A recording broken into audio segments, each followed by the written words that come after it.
අද අපි කතා කරන්න යන්නේ ඊටාම සුලභ රෝගී තත්වයක් වන ඩයබටිකුලර් ඩිසීස් කියන රෝග තත්වය සම්බන්ධව. ඩයබටිකුලර් ඩිසීස් කියලා කියන්නේ ඔබගේ මහ බඩවැලේ පොකට්ස් ඇතිවීම. ඒ කියන්නේ මහ බඩවැලි ගත්තොත් වම් පැත්තේ ඊටා කුඩා පොකට්ස් තත්වයක් ඇති වෙන්න පුළුවන්. සමහර වෙලාවට සම්පූර්ණ බඩවැලෙත් මේ තත්වයන් ඇති වෙන්න පුළුවන්. මූලික අවධියේදී අපි කියනවා ඩයබටිකුලර් ඩිසීස් කියලා. මේ කුඩා පොකට්ස් වගේ තත්වයක් ඇතිවීම.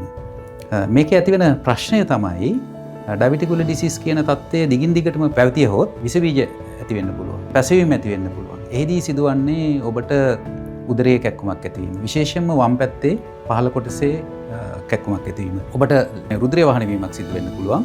සමහර අවස්ථාවල ඊටාම අසාධ්‍ය තත්ත්වයටපත් වෙලා මෙම පොකට්ස් උපුරා යාම ඇති වෙන්න පුළුවන්. එවැනි තත්ත්වයක් ඇති වුණොත් ඔබට ඊටාම අසාධ්‍ය තත්ත්වයක් ඇති වෙන්න පුළුවන්. ඔබ කොහොමද දැනගන්නේ ඔබට ඩයබටිකුලර් ඩිසීස් කියන තත්ත්වයේ තිබෙනවා කියලා?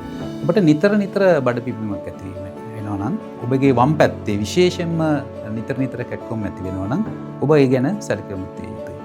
මෙය පරීක්ෂා කර ගැනීමට ඔබ විශේෂඥ වෛද්‍යවරයෙක් හමු වී CT ස්කෑන් පරීක්ෂණයක් හෝ කොලොනොස්කෝපි පරීක්ෂණයක් සිදු කරගත යුතුයි. අපි කොලොනොස්කෝපි පරීක්ෂණයේදී ඔබගේ මුළු බඩවැලම පරීක්ෂා කර බලනවා. එතනදී අපි දකින්න පුළුවන් මේ පොකට්ස් බඩවැල ඇතුලේ. නමුත් සමහර ලාවට ගොඩක් ලොකුට තියෙන්න පුළුවන්. එවැනි අවස්ථාවලදී තමයි ඔබට රෝග ලක්ෂණ ඇතිවන්නේ. මේකට තියෙන ප්‍රතිකාර මොනවද? වළක්වා ගන්න නම් ඔබ කළ යුත්තේ සෞඛ්‍ය ආරක්ෂිත ආහාර රටාවක් පවත්වා ගැනීම.